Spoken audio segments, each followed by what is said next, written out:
자, 여러분 반갑습니다. 자, 2주차 수업입니다. 교재 27페이지 갑니다. 자, 27페이지가 공인중개사 파트고 이제 여기서부터 우리 단원이 실질적으로 출발을 합니다. 지난주에 제1조 목적, 국민경제에 이바지한다 이런 거 수업하셨습니다. 제2조 용어의 정의는 반드시 암기하자 그렇게 전달했고 3조 중개대상물까지를 총칙이라 부르는데 가볍게 보셔도 됩니다. 자, 이제 27페이지부터 공인중개사 제도가 우리 단원의 오리지널인데 오리지널이라는 말은 자격을 취득해서 중개업을 할 수 있는 절차로서 접어듭니다. 그래서 지금부터 잘 체크하셔야 되고, 자, 지금 단원이 공인중개사 파트인데 이 단어는 여러분이 잘 알고 계시는 단어이죠.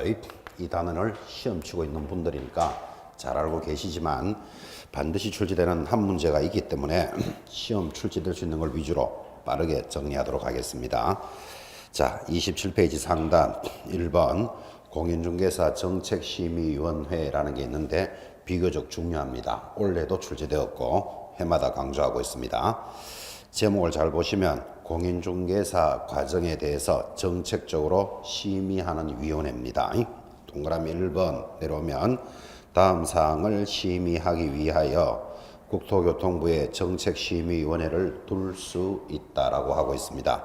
만약에 이 지문이 시험에 나온다면 국토교통부에 두어야 한다 하면 틀리죠. 둘 수 있다를 하나 정리합시다. 임의적 기관입니다. 자, 그럼 국토교통부에 심의위원회를 두는데 이 정책심의위원회가 심의하는 사항이 하단에 보다시피 하나, 둘, 셋, 네 가지가 있으니까 문제 내기가 아주 좋죠. 쓸데없는 놈 하나 걸어놓고 심의사항이 아닌 것은 단골 문제로 들어옵니다. 자, 그래서 네 가지를 익히셔야 되는데 뭐를 심의합니까? 하니까 1번 공인중개사 시험 등 자격 취득에 관한 사항을 심의합니다. 자격 취득 밑줄 그어볼까요? 니은 중개업의 육성에 관한 사항, 중개업의 밑줄 그어봅니다. 세 번째, 손해배상 책임의 보장, 손해배상 책임의 밑줄. 그리고 네 번째, 중개보수의 변경에 관한 사항, 보수의 변경에 밑줄을 긋습니다. 자, 네 가지를 심의합니다. 아주 중요하다고 전달했는데 그냥 중요합니다 이렇게만 따라가서 될 문제가 아니고 여러분에게 가장 중요한 것들을 심의한다 이렇게 기억하셔야 됩니다. 자, 지금 1번부터 여러분이 지금 현재 시점에서 제일 중요한 게 뭘까요?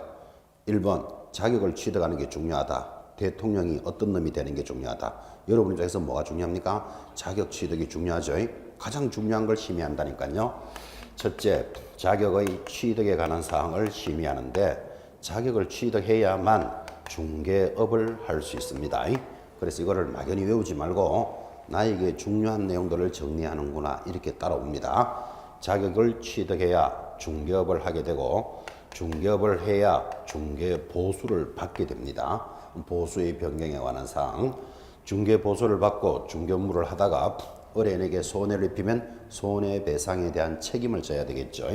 그래서 손해배상 책임에 관한 사항을 심의하니까 막연히 따라가지 말고 나에게 가장 중요한 네 가지를 심의하는구나 이렇게 익혀나갑니다. 자, 첫 번째 자격을 취득하는 것이 중요합니다. 자격을 취득해야 중개업을 할 수 있고 중개업을 해야 중개보수를 받습니다.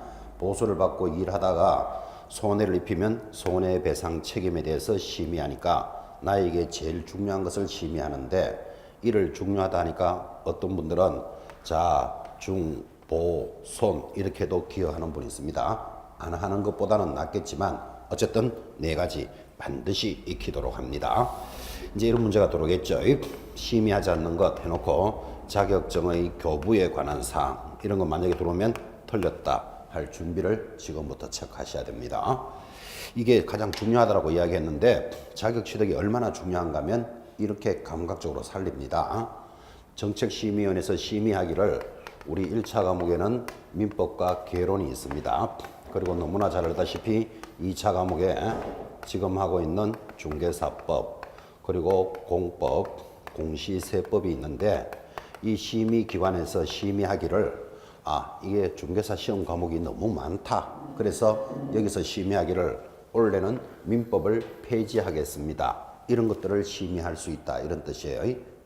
민법은 폐지되지 않았습니다. 그런데 민법을 폐지하겠다라고 심의해버리면 졸도하는 수험생 생깁니다. 왜 그러냐면 공부한 게 민법밖에 없는데 갑자기 폐지해봐요. 졸도하는가 안 하는가. 폐지를 해도 졸도하지만 2차 과목에 국민윤리를 추가하겠습니다. 이렇게 심의하면 여러분들은 있는 과목도 지금 한 개인데 거기다가 추가가 들어오면 보통 일이 아니죠. 그죠? 그래서 나에게 가장 중요한 것들을 심의한다. 이렇게 느낌을 가지셔야 됩니다. 예전에 중개사 시험에는 국민윤리 과목이 있었던 시절도 있습니다. 폐지됐을 뿐이지. 그래서 가장 중요한 것을 심의하고 중개업의 육성에 관한 사항, 보수도 참 중요하잖아요. 보수도 이렇게 감각을 살려봅니다. 우리 중개 보수는 주택은 이렇게 받고 주택 외에는 이렇게 받는다. 법에 이렇게 되어 있습니다. 나중에 보수편에서 많이 전달하겠지만 원래는 여기서 두 문제나 출제가 됩니다. 그래서 아주 중요한 파트인데 자, 주택과 주택 외로 구분이 되어 있으니까 감각을 살리고 싶어서 물어봅니다. 주택이 뭘까요? 주택 하면 대표적으로 아파트 이렇게 말하죠. 원룸, 빌라 이런 것들은 이렇게 받고 주택 외에는 이렇게 받는다. 주택 외에는 뭘까요? 뭐 상가 또는 뭐 빌딩, 공장, 토지 이런 거겠죠. 그래서 법에 이렇게 되어 있습니다. 이조차도 중요합니다. 어떤 분들은 수수료는 주택과 토지로 구분되어 있다. 이런 소리 하고 있으면 날 셉니다. 주택과 주택 외로 구분이 되어 있는데 최근에 특히 서울 수도권을 중심으로 오피스텔을 많이 거래합니다. 그래서 오피스텔을 사고 파니까 오피스텔을 사서 살림사 하는 사람이 있습니다. 주거용으로 사용하는 사람도 있고 보통 업무용으로 쓰는 사람도 많은데 주택과 주택 외가 수수료 체계가 다르니까 개공사들은 높은 거 받고 싶고 주는 사람은 작은 거 주고 싶으니까 자꾸 분쟁이 일어나는 거예요. 그래서 오피스텔을 거래하고는 이거 주택이다 아니다 자꾸 이렇게 분쟁이 생기니까 여기서 심의하기를 안 되겠다. 오피스텔은 이렇게 받아라 라고 별도로 수수료 체계를 만듭니다. 그래서 보수의 변경에 관한 사항을 심의한다 이 말을 익히시라 이 말이에요. 그 다음 손해배상 책임도 굉장히 중요한데 손해배상 책임은 지금 공인중개사는 1억을 가입하고 법인은 2억을 가입하고 영업을 하도록 되어 있습니다. 근데 이 배상 책임이 1억, 2억이 굉장히 높은 숫자일까요? 낮은 금액일까요? 낮습니다. 왜 낮는가 하면 지금 현장에 있는 개공사들이 한 달에 몇 건을 합니까? 하면 하기 나름이겠지만 매매 한 건 하고 임대차 한 건 했다 칩시다. 그러면 아파트 매매도 뭐 가격 나름이니까 뭐 3억짜리라고 치고 전세 1억 5천짜리 한 건, 즉 두 건을 하면 금액이 3억, 1억 5천, 4억대가 계약금, 중도금, 잔금이 움직이는데 손해가 발생하면 공인중개사는 얼마 가입한다? 1억을 가입하고 영업하니까 손해액이 많이 미흡합니다. 그러면 현실적으로 공인중개사들은 경매 업무도 할 수 있으니까 공인중개사는 5억, 법인은 10억 이렇게 가입을 하고 영업하는 게 합리적인데 왜 그렇게 올리지 않는가 하면 1억을 가입하는데 20만 원의 경비가 듭니다. 그럼 5억이면 100만 원 들어야 되잖아. 그죠? 그래서 개공사들의 부담이 되니까 못 올릴 뿐이지 현실적으로는 바꿔야 될 때가 됐다고요. 그래서 1억, 2억으로 바뀐 지가 벌써 10년이 됐습니다. 그러니까 정책심의위원회에서 심의하기를 손해배상 책임액을 상한향해야 되겠다. 공인중개사는 5억, 법인은 10억 이런 것들을 여기서 심의한다 이 말이에요. 그래서 결국 심의하는 사항 네 가지는 막연히 따라가는 것이 아니고 나에게 가장 중요한 것들을 심의한다 하면서 스토리로 기억하셔야 돼요. 자격을 취득해야 중개업을 할 수 있고 중개업을 해야 보수를 받습니다.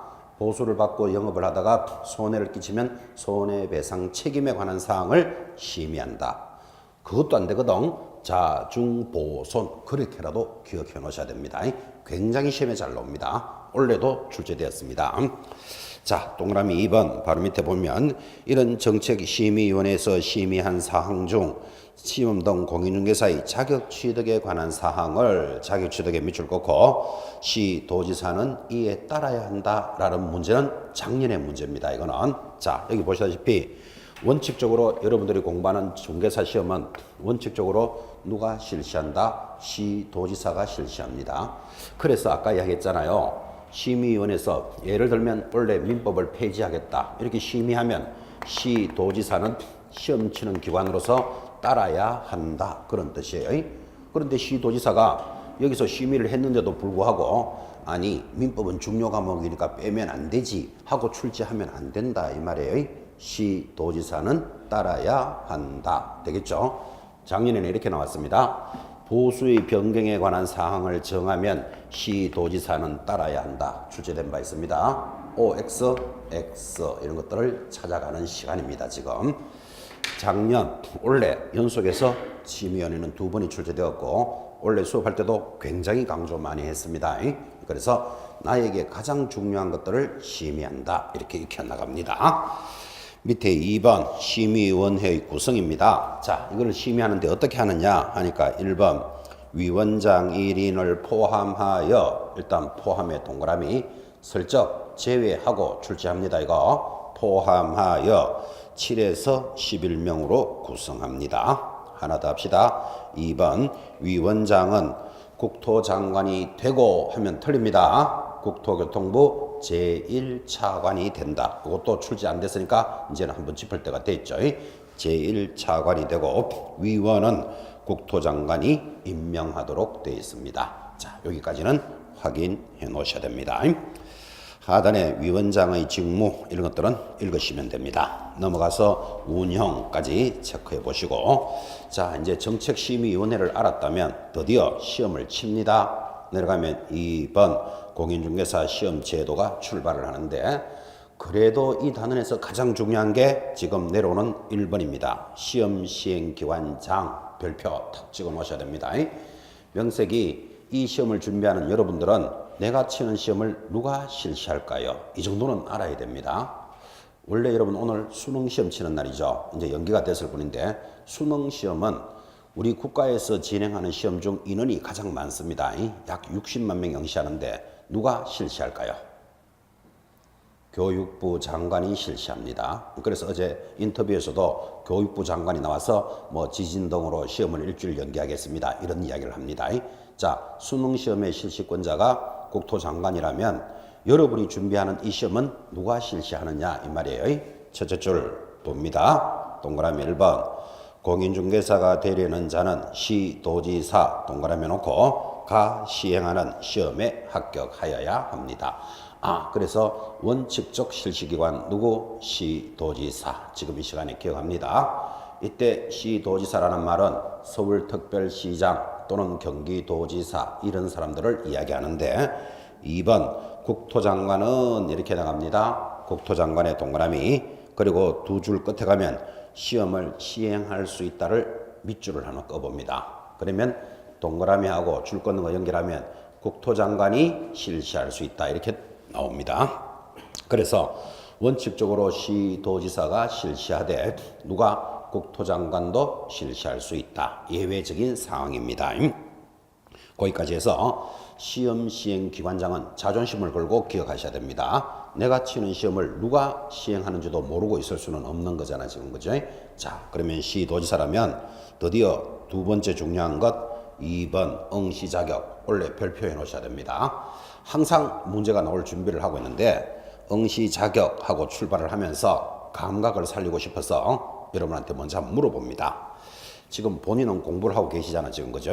시험 칠 자격이 있다 없다? 있다. 왜 있다?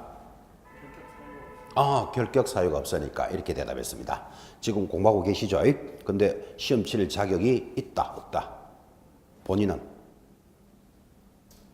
갑자기 황당한 모양인데 막연하게 대답하시기 바랍니다. 시험 칠 자격이 있다 없다? 있다. 왜 있다? 응? 국민이라서 이렇게 말했습니다. 한 분은 결격 사유가 없으니까 그랬고 한 분은 뭐 한국 국민이니까 이 말이겠죠. 외국인은 아니죠. 대한민국 국민이니까 이렇게 대답했습니다. 감각을 살리라고 물어봅니다. 옆에 계시는 분 시험 칠 자격이 있습니까? 있다. 그럼 왜 있습니까? 우리나라? 아니고 다시. 한국인이니까 그래 좋아요. 제가 이제 감각을 살리시라고 한번 물어봤는데 이 응시 자격은 실시권자에 비해서 두 번째로 중요한 단원입니다. 예전에는 이랬습니다. 시험 칠 자격이 어땠는가 하면 시험 치는 날 현재 만 20세 이상으로서 대한민국 국민이어야 한다. 법 조문이 그랬습니다. 자, 그러면 그때 조문이 있을 때는 대한민국 국민이어야 한다 그랬으니까 외국에는 응시 못했겠죠. 그 다음에 만 20세 이상이니까 20세 미만자는 당연히 칠 수 없었겠죠. 그런 기준이 있다가 지금은 폐지가 됐습니다. 그래서 여러분들 뭐라고 하냐면 이번 응시 자격 옆에는 규정 X 탁 적어 놓으셔야 된다고. 규정이 없어졌습니다. 자, 그러면 20세 이상으로서 대한민국 국민이어야 한다는 규정이 없어졌다. 이 말은 누구라도 응시할 수 있다. 이렇게 바뀌는 겁니다.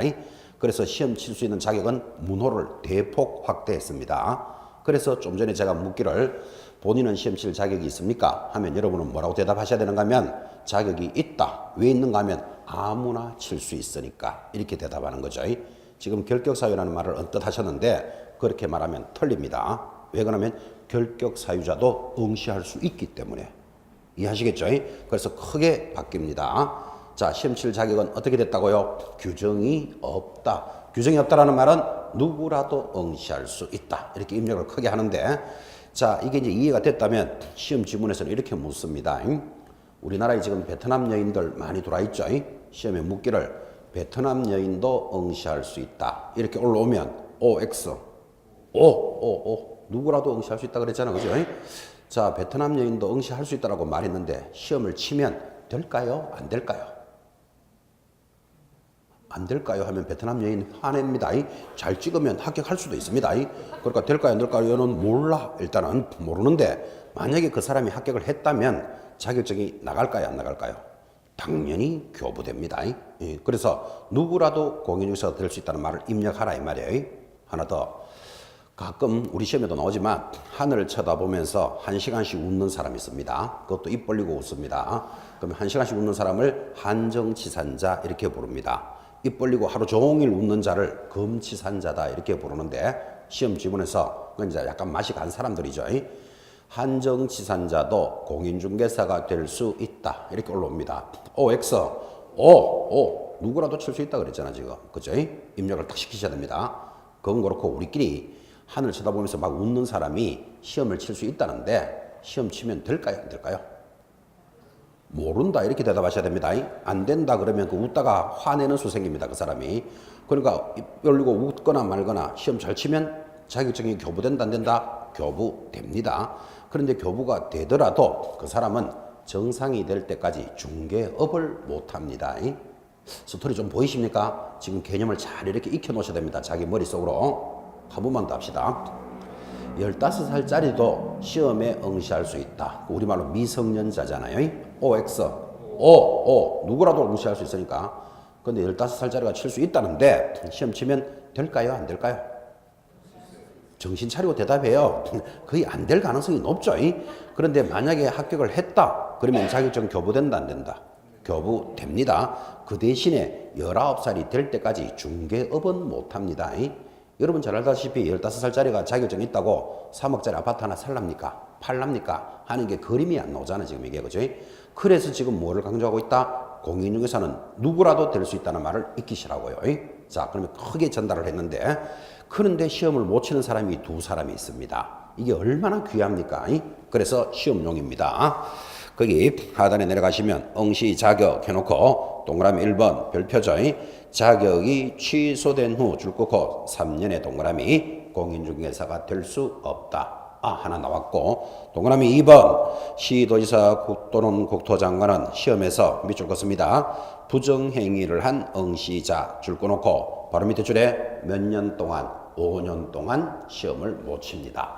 그러니까 이 두 사람이 오히려 시험용으로서는 더 귀한 사람들이에요. 그죠? 자, 누구라도 응시할 수 있다는데 첫째 시험 못 치는 사람 자격증이 있다가 취소가 된 자는 3년 동안 응시할 수 없다. 두 번째, 시험에서 부정행위로 적발된 자는 5년간 응시를 못합니다. 그래서 누구라도 합격하면 중개사가 될 수 있다고 했는데 못 되는 사람 두 사람을 시험용으로 딱 잡으셔야 된다. 지금 그런 뜻이에요. 그리고 공부를 하다 보니까 그 두 가지 사유 중엔 자기도 하나가 해당된다. 그러면 이번 시간 끝나고 집으로 가시기 바랍니다. 시험도 못 치는데 앉아있어가 될 문제가 아니잖아 지금. 그죠? 자기도 해당되는지를 잘 정리해 보시기 바랍니다. 이번 시간 끝나고 가시라 그러니까 가면 남들이 아니까 좀 쪽팔리잖아, 그죠? 그래서 오늘은 다 듣고 어차피 온 김에 이제 내일부터 결석하면 이제 여기에 해당된다고 보시면 됩니다. 결석하지 말라는 뜻을 그렇게 전달합니다. 그래서 누구라도 응시할 수 있는데 못 치는 사람 2사람 시험용으로 반드시 익히셔야 된다. 오른쪽 갑니다. 29페이지 시험의 시행 및 자격증의 교부라는 단원인데 자, 또 감각을 살리고 싶어서 물어봅니다. 주목합니다. 지금 공인중개사 시험은 1년에 몇 번 칠까요? 지금 한 번이라고 알고 계시죠? 그렇게 알고 있으면 점수 판판이 날아갑니다. 1번 조문 봅니다. 시험은 매년 1회 시행합니까? 1회 이상입니까? 1회 이상 딱 잡아내셔야 된다고요. 이런 것들을 강조 안 하면 그냥 설렁설렁 따라가면 점수도 설렁설렁 나옵니다. 시험은 1회 이상 시행합니다. 왜 이렇게 법을 만들었는가 하면 우리 시험은 1차 시험과 2차 시험으로 구분되어 있다는 건 아시죠? 구분은 되어 있지만 동시에 시행합니다. 모든 국가고시는 1차 시험에 합격한 자를 모아서 별도로 2차를 칩니다. 그러니까 1년에 2번 쳐야 된다고요. 모든 국가고시라 그랬습니다. 그러니까 주택관리사 시험이든 감정평가사 시험이든 예를 들면 5월 달에 1차 시험을 쳐서 합격한 자를 모아서 10월 달에 2차를 칩니다. 그러니까 1년에 2번이 이어지기 때문에 매년 1회 시행한다 하면 틀린다고. 중개사 시험도 국가고시니까 1차와 2차로 구분을 해서 2번을 치는 게 맞는데 인원이 많으니까 당일날 치는 뿐이지 법으로는 반드시 1회 이상 시행한다는 말을 익히셔야 됩니다. 그래서 지금 이상에 동그라미 딱 해놓고 별표 탁 찍으셔야 됩니다. 이제 첫 번째 이 수업을 진행하는 여러분들은 공부를 하신 분도 있고 또 처음 오신 분도 계실 겁니다. 그리고 또 뭐 시험이라도 한번 쳐보신 분도 계실 거지만 일단 입문 과정은 전부 다가 왕초보다 이렇게 생각하면서 수업을 지금 진행합니다. 뭐를 주의해야 되느냐 하는 것들을 별표해 놓으셔야 됩니다. 자, 내려가서 2번 응시 수수료가 있습니다. 응시 수수료 가벼우니까 가볍게 체크하시면 되겠고 쭉 내려가서 동그라미 4번 중요합니다. 자, 4번 시도지사는 합격자 공고일로부터 줄 것입니까? 합격자 공고일을 줄 거고 동그라미 1개월 내로 자격증 교부대장에 기재하고 자격증을 교부하여야 한다 그랬습니다. 자, 다시 이제 체크해 됐으니까 주목해 봅니다. 여러분이 만약에 합격을 했다면 자격증을 받아야 되겠죠. 누가 교부한답니까? 그렇지. 지금 체크하셨죠? 시도지사가 교부합니다. 언제 교부합니까? 합격자 결정일로부터 1개월 내로 교부해 줍니다. 그러니까 스토리가 이렇게 가겠죠. 원래도 그렇게 진행되었지만 여러분도 똑같이 진행합니다. 원래 10월 28일 시험 쳤습니다. 법에 한 달 내로, 한 달이니까 11월 29일 이달에 합격자를 발표합니다. 그러면 합격자 발표일로부터 얼마 내로? 1개월 내로 교부하니까 12월 29일까지는 자격증을 교부해 줍니다. 그러면 원래 스토리가 이렇다면 여러분도 똑같은 스토리로 간다고요. 그래서 제가 달력을 보니까 내년 달력은 10월 27일이 마지막 토요일이에요. 그럼 아마 내년 시험은 10월 27일에 있을 가능성이 있는데 자, 시험을 쳤다. 그러면 대다수는 합격하시겠죠? 이 자리에 계시는 여러분 대다수 합격하시겠죠? 전부 다는 아니고 대다수 합격을 하시면 합격한 날로부터 1개월 내로 자격증을 교부받으니까 예를 들면 12월 1일이면 벌써 자격증을 손에 쥐는 사람이 나온다고요. 그때 자격증은 누가 교부한다? 시도지사가. 그래서 서울에 있는 여러분들 대다수는 서울시장으로부터 받습니다. 시도지사니까. 그런데 내가 몸은 여기 서울에 있지만 주소는 경기도 의정부로 되어 있는 사람도 있을 수 있겠죠. 또는 하남으로 되어 있는 사람도 있을 겁니다. 그러면 공부를 여기서 하고 시험도 여기서 합격했더라도 자격증은 경기도지사가 교부합니다. 어쨌든 시도지사가 교부한다. 체크하셔야 되는데 시험에 이렇게 나온 바도 있습니다. 자격증 교부는 시험일로부터 1개월 내로 교부한다. 이렇게 들어온 적이 있습니다. OX, X. 지금 뭐를 강조하는지 이해하시겠죠? 그림을 보시면서 합격자 결정일로부터 1개월 내로 교부한다. 이런 것들을 주의할 것. 자, 이제 내려가면 5번, 뭐 가벼운 내용이죠. 동그라미 5번. 자격증을 분실 훼손하여 재교부를 받고자 하는 자, 자격증을 교부한 시도지사에게 재교부를 신청한다. 자격증을 받았는데 왜 재교부 받는다고요? 분실하거나 훼손하면 분실은 잊어버리는 거, 훼손은 뭐 찢어졌다 이렇게 되면 재교부를 받는데 누구에게 재교부 받습니까? 그냥 시도지사가 아니고 교부한 시도지사에게 받습니다. 요거 의미를 잡으셔야 됩니다. 이런 이야기죠. 자, 여러분이 서울에서 자격증을 취득하면 서울시장이 교부를 합니다. 그럼 서울시장부터 교부를 받아서 서울에서 영업할 사람도 있지만 경기도 하남에 가서 영업할 수도 있는 거잖아. 그죠? 그러면 경기도지사는 사무소가 있는 곳의 시도지사죠. 자, 그러면 자격증은 서울에서 받았지만 나는 지금 경기도에서 일하고 있습니다. 자, 경기도 하남에서 일하고 있다가 자격증이 분실 훼손되면 자기가 일하고 있는 지역이 아니고 교부한 시도지사에게 받아야 된다. 이런 뜻이에요. 설렁설렁 시험에 나올 때는 뭐라고 하겠습니까? 사무소를 관할하는 시도지사가 자격증을 재교부한다 하면 X다. 지금 이거 이야기하는 겁니다. 그냥 시도지사 이렇게 설렁설렁 따라 붙으면 안 됩니다. 지금 뭐를 강조하는지를 딱딱딱 잡아 놓으셔야 됩니다.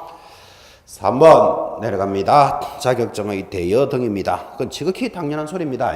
여러분 이렇게 힘들게 받았던 자격증을 양도나 대여할 수는 없다. 그런 단어입니다. 그러면 시험에서 자격증을 양도 대여해도 됩니까? 이런 문제는 나올 일이 없습니다. 당연히 양도 대여 안 되는 줄 알기 때문에. 양도가 뭘까요? 양도는 네 써라 주는 게 양도입니다. 대여는 한 달에 얼마씩 받고 쓰라. 이걸 대여라 그럽니다. 그래서 우리 중개사법은 돈을 받고 주거나 안 받고 주거나 양도 대여는 무조건 금지합니다. 자, 그 다음 양도 대여를 금지한다는 뜻은 양도 대여를 한 자는 빌려서 하는 자가 반드시 있겠죠. 양도를 했으니까. 양도한 자도, 양수를 받은 자도 당연히 처벌합니다. 그래서 2번 내려가면 누구든지 다른 사람의 자격증을 양수 대여 받아서 사용하였어도 아니 된다. 이건 당연한 이야기입니다. 사실은. 그런데 잘 보시면 초점이 하나 나오죠.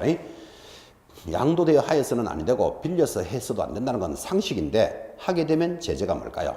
하니까 제재가 똑같죠. 1년 징역 1,000만 원 벌금을 줄 거 넣으셔야 돼요. 시험에서는 이게 겁니다.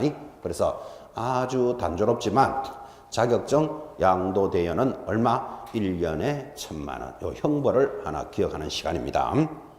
자, 이 형벌을 기억하게 하려고 여러분한테 역으로 이렇게 물어봅니다. 지금 밖에 나가면 자격증을 얼마를 주고 빌려서 쓰는 자가 있겠다, 없겠다? 아, 있을 수 있다고 봐야 되겠죠. 얼마 주고 빌릴까요? 300만 원. 금액이 막 나옵니다. 아는 사람이 있는 모양입니다. 300만 원. 이런 금액이 나오잖아 봐요. 제가 이렇게 물어보면 어떤 분들은 월 50만 원 이렇게 말하는 분도 있고 또 원로는 50만 원인데 1년치 받으면 500을 받습니다. 뭐 이렇게 말하는 분도 있습니다. 그럼 이렇게 말한다는 뜻은 양도 대여가 있다는 뜻이잖아요. 지금 그죠? 그러면 월 50만 원 또는 1년에 500만 원 받으면 많이 받는 거다, 작게 받는 거다. 작게 받는 거잖아요. 적발되면 어떻게 된다? 1년 징역 1,000만 원 벌금이니까 나중에 여러분들은 빌려주더라도 얼마는 받아야 된다? 1년에 1,000만 원은 받아야 된다. 빌려주라는 뜻은 아니고 형벌을 기억하는 뜻입니다. 지금 형벌은. 그래서 지금 300만 원 이렇게 빌린 사람은 아주 싸게 빌리는 거예요. 적발되면 어떻게 된다? 1년 징역 1,000만 원 벌금이에요. 지금. 그죠? 그래서 형벌을 기억하라고 이렇게 전달을 합니다. 오해해가지고 우리 쌤이 1년에 1,000만 원 받고 빌려주라 그러더라 이런 소리 하고 있으면 안 되고 그죠? 그래서 자격증 양도대여에 관한 사항은 형벌을 기억합니다. 얼마? 1년 징역 1,000만 원 벌금. 됐죠? 그 단원이 포인트입니다. 하단 유사명칭도 똑같이 1년에 1,000이죠. 그래서 넘어갑니다. 자, 이 단어는 조금 빠르게 진행한다 그랬죠. 왜? 여러분이 잘 알고 계시는 단어이고 시험에 관련되는 것 주의해야 될 것들을 빠르게 체크했다면 이제 지금부터 오리지널이 출발을 합니다. 교재 31페이지 제일 상단 중개사무소 개설 등록 찾았습니까? 등록에 일단 동그라미를 딱 합니다. 자, 이게 왜 오리지널인가 하면 여러분 자격증을 합격해서 받은 자는 왜 받았죠? 왜 받았다? 언젠가는 중개업을 하려고. 그죠? 자격증을 받아서 빨리 하실 분도 있고 늦게 하실 분도 있겠죠. 그러면 지금부터는 자격증을 가진 자가 중개 업무를 어떻게 하느냐가 출발을 합니다. 그래서 이제 이 단원이 오리지널 단원이다 이렇게 이야기를 합니다. 감각을 살리고 싶어서 한번 물어봅니다. 이렇게 자꾸 묻고 하니까 좋을 시간이 없죠. 자, 앞에 분은 만약에 시험에 합격하셨다 원래 그러면 중개업을 언제 하겠습니까? 아, 1년 내에. 왜 1년 내에 합니까? 아, 되도록 빨리 하면 자리를 잡을 수 있으니까. 그럼 합격을 하자마자 바로 해야지 1년만 해가 되겠어요? 그렇지. 좀 훈련을 받았어. 이런 뜻이죠. 원래 합격하시면 중개업을 언제 하실 예정입니까? 아, 일단 계획이 없어요. 그 계획이 없는 분도 있을 겁니다. 바로 하실 분도 있고, 노후 대책을 하나 가지고 있겠다. 이런 분도 있고, 또 계획은 없지만 빨리 하시는 분도 있을 수 있습니다. 한 번만 더 물어봅시다. 합격하시겠죠, 원래? 그래, 첫째 수업 시작하는데 지금 수업하는데 되겠나 이러고 있으면 안 되죠. 우리 지금 수업하는 입장에서 당연히 합격하셔야 됩니다. 합격하려고 지금 이 힘든 자리에 와 있으니까. 합격을 하셨다면 원래 언제 중개업을 하겠습니까? 응? 돈 생기면? 돈이 왜 있어야 되죠? 그거 좋다 그래요. 돈 생기면인데 돈이 언제 생기죠? 예? 그래. 뭐 돈이 생기면 뭔가 뭐 하고 싶은 말을 뜻은 이해는 하겠는데 돈 생기면 한 100년쯤 있다가도 할 수 있겠다. 그죠? 한 100년쯤 있다가 돈이 생기면 좀 애매한 것 같다. 한 번만 더 물어봅시다. 애매한 답이 나왔기 때문에 한 번 더 묻습니다. 원래 시험 공부 시작하셨는데 합격하시겠죠? 그래요. 처음 시작할 때는 당연히 그런 각오로 임해도 지금 힘든데 합격하셨다면 언제 중개업을 하시겠습니까? 계획이 없습니까? 그럼 계획이 없을 수 있습니다. 이제 공부해 가면서 서서히 계획이 만들어지겠죠. 자, 지금 이 이야기를 왜 물었는가 하면 자격증을 취득한 자는 빠르게 하거나 늦게 하거나 언젠가는 중개업을 하시겠죠. 그럼 중개업을 하면 자격증이 있다고 바로 중개업을 하는 게 아니고 지금 제목에 동그라미 하셨다시피 반드시 뭐를 해야 된다? 등록을 해야 됩니다. 그래서 등록이라는 말을 강조하려고 지금 이걸 물은 겁니다. 내가 시험에 합격하셔서 자격증을 받았다고 바로 중개업하는 거 아닙니다. 뭐 해야 된다 그랬죠? 등록을 해야 된다고. 그래서 지금 제목이 등록이다. 여기에 동그라미를 하신 겁니다. 자, 그러면 등록을 한다라는 말은 이렇게 좀 이해하면 더 좋겠습니다. 이 등록이라는 단어는 우리 중개사법에서는 1년 내도록 따라옵니다. 등록이 그만큼 중요한 말인데 새 차를 사시면 새 차를 샀을 때 차를 운행하려면 지난번에도 했지만 운행 허가를 받아야 된다. 등록을 한다. 자동차 등록한다는 소리 들었습니까? 허가 받는 게 아닙니다. 등록을 합니다. 어디 가서? 자동차 등록 사업소 이런 말 들어보셨습니까? 가서 등록을 하면 등록을 했다라고 등록증이 나옵니다. 그 등록증을 차 안에 비치해 놓고 등록했다는 증거로 번호판을 내주면 번호판을 부착해야만 이 새 차를 운행할 수 있습니다. 차도 처음 운행할 때 등록을 하는구나. 그죠? 중개사무소도 뭐 한다? 허가를 받는 게 아니고 등록을 합니다. 그래서 지금 제목이 개설 등록 이렇게 출발을 하는 겁니다. 자, 그러면 이제 교재는 좀 이따 보기로 하고 큰 절차를 한번 보고 다시 교재로 돌아가서 복습 형식으로 두 번 체크합니다. 중요한 단어니까 잘 듣습니다. 자, 등록을 하라 그랬으니까 등록을 신청해야 되겠죠. 신청하면 접수하는 곳이 있을 겁니다. 접수가 되면 거기서 확인하는 절차를 거쳐서 등록이 되었다. 등록이 되었다를 등록을 필했다 그럽니다. 그런데 신청한 사람에게 통지를 해줘야 내가 됐는 것을 알겠죠. 그래서 등록필 통지가 신청일로부터 며칠 내로 7일 내로 서면으로 통지가 옵니다. 오면 여러분들은 가서 등록증을 받아야 되겠죠. 교부받고 이 등록증을 사무소에 게시를 하고 드디어 중개 업무가 개시가 됩니다. 자, 우리는 이것을 큰 절차, 등록의 절차다 이렇게 적었는데 지금 제가 이렇게 적었지만 이거 암기해야 되는 거다. 상식이다. 상식입니다. 자, 자격증을 취득한 사람은 제일 먼저 뭐부터 해야 된다? 등록을 신청해야 됩니다. 신청하면 거기서 접수하겠죠. 접수하면 확인하는 절차를 거쳐서 별일이 없으면 등록이 되었다 통지를 해준다고요. 며칠 만에? 7일 만에. 통지가 왔으면 설렁설렁 걸어가서 등록증 받아야 되겠죠. 교부받고 그것을 게시하고 업무를 시작합니다. 이것이 등록의 큰 절차입니다. 자, 이조차도 시험에 묻습니다. 중개 업무를 개시할 수 있는 가장 가까운 시점은 어디입니까? 하고 물어놓고는 1번 신청 단계, 2 접수, 3 확인, 4 통지, 5 교부 단계 문제가 이렇게 나옵니다. 업무를 할 수 있는 가장 가까운 시점 답이 몇 번? 5번 교부 단계 되겠죠. 그럼 이 문제를 왜 묻는가 하면 등록 신청해놓고 중개업을 하면 안 된다 이 말이에요. 그죠? 등록이 됐다는 통지를 받고도 업무를 하면 안 된다 이 말이에요. 업무를 개시할 수 있는 가장 가까운 시점은 뭐다? 교부 단계예요. 그래서 큰 절차를 지금 일러준 거예요. 자, 이런 큰 절차를 가지고 이제 구체적인 절차가 따라옵니다. 자, 등록을 신청할 때는 아무나 신청할 수 있는 건 없겠죠. 안 되겠죠. 그래서 신청할 때는 조건이 있습니다. 첫째, 자격을 취득하고, 이때 자격이라는 것은 무슨 자격일까요? 공인중개사 자격이겠죠.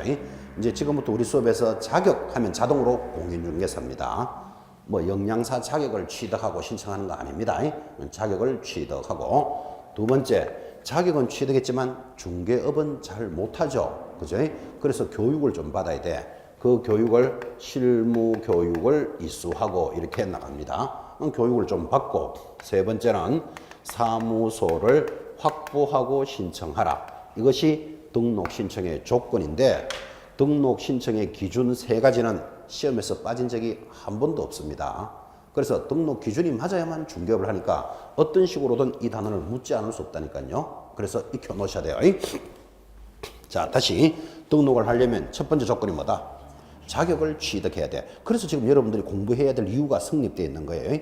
자격을 취득하고, 자격은 취득했지만 일은 잘 못하잖아요. 그래서 교육을 좀 받습니다. 그를 실무 교육을 이수하고, 그 다음 세 번째는 사무소를 확보하고 들어오라 그랬습니다. 자, 이 세 가지를 조건이라는데, 이 조건을 갖춘 자가 접수를 하러 갑니다.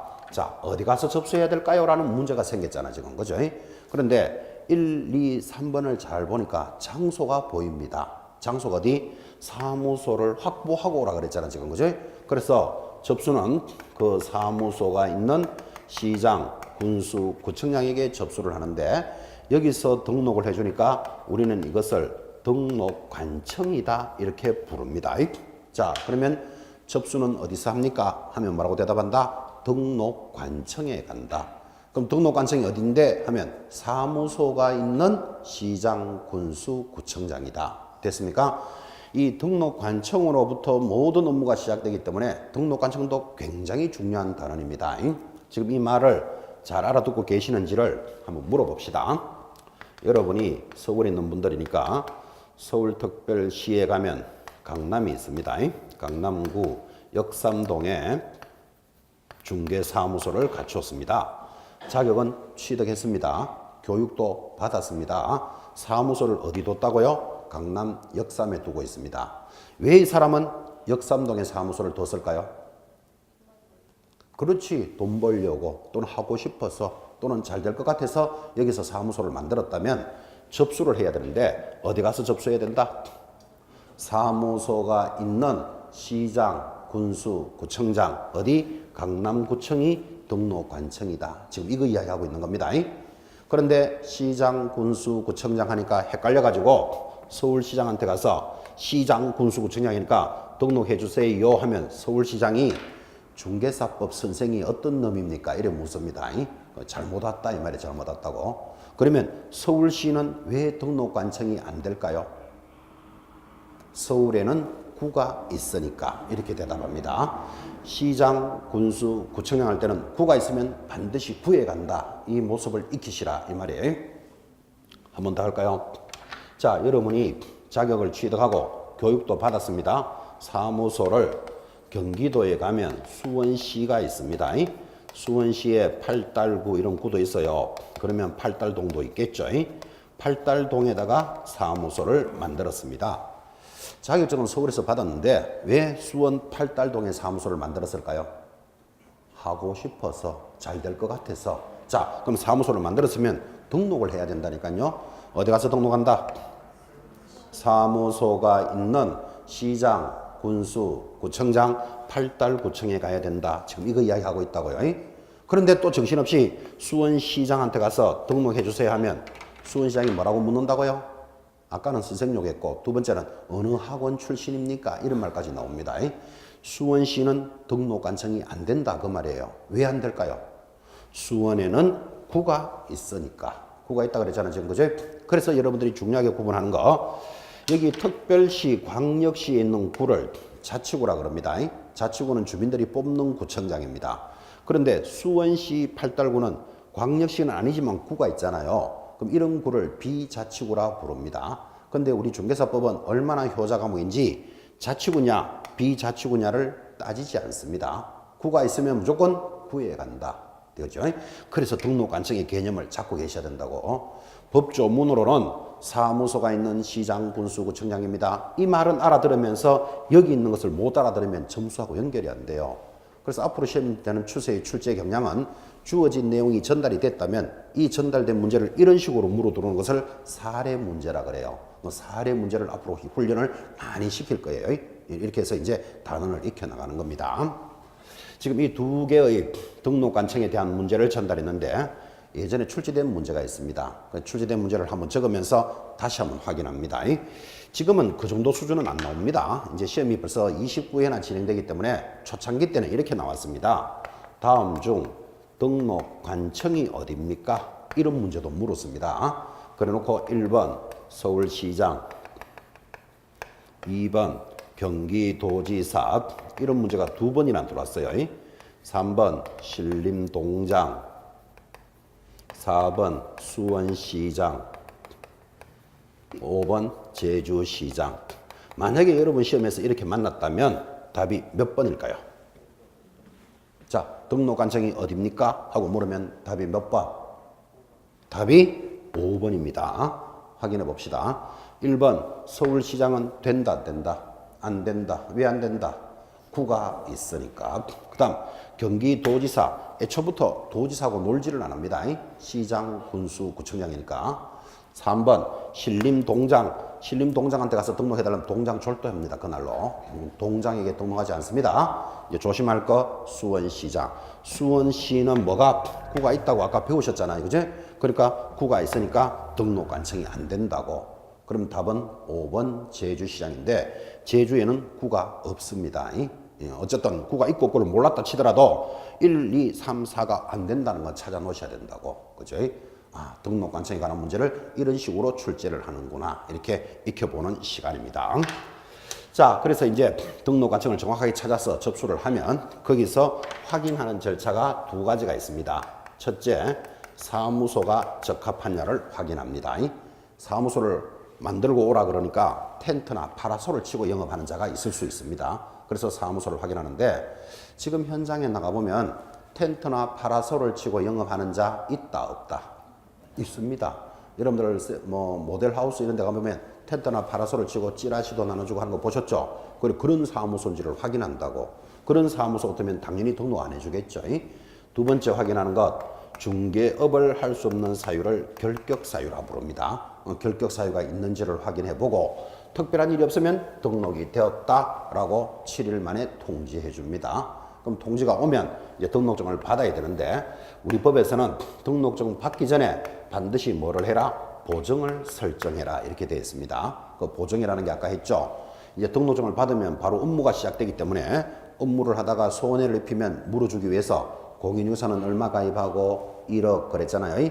법인은 얼마 2억을 가입하는 것을 가입을 해야만 등록증을 교부해 줍니다. 자, 그래서 이것도 시험에 이렇게 들어옵니다. 등록증 교부 조건이 무엇입니까? 이래 묻습니다. 등록증 교부 조건은 뭐다? 업무 보정 설정 이렇게 대답하셔야 됩니다. 그래서 보정이 설정되면 이제 등록증을 받아서 개시하고 드디어 업무가 시작이 됩니다. 이를 중개 업무를 하기 위한 큰 절차다 그렇게 이야기합니다.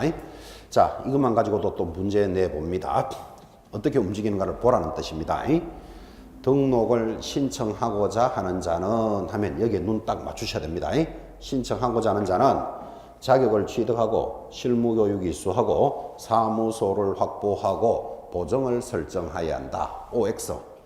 X인지 찾아내겠습니까? 이때 보정을 설정하는 게 아니고 보정은 등록이 됐다는 통지를 받고 설정합니다. 그러면 이런 질문하는 분이 있겠죠. 어차피 보정 설정해야 되는 거 신청할 때 보정 설정하면 안 됩니까? 안 됩니다. 왜 안 되는가 하면 등록이 될지 안 될지도 모르는데 네 보정부터 설정하라. 그럴 수가 없잖아 지금. 그죠? 개념 잘 잡으셔야 됩니다. 아, 그래서 어떻게 움직이는가를 잘 보라고요. 한 번만 더 봅시다. 등록을 신청하고자 하는 자는 본인이 결격 사유에 해당되지 아니함을 증명하여야 한다. 이렇게 나옵니다. OX. X입니다. 결격 사유는 내가 결격 사유가 아니요라고 증명하는 게 아니고 등록관청에서 확인하는 절차입니다. 됐죠?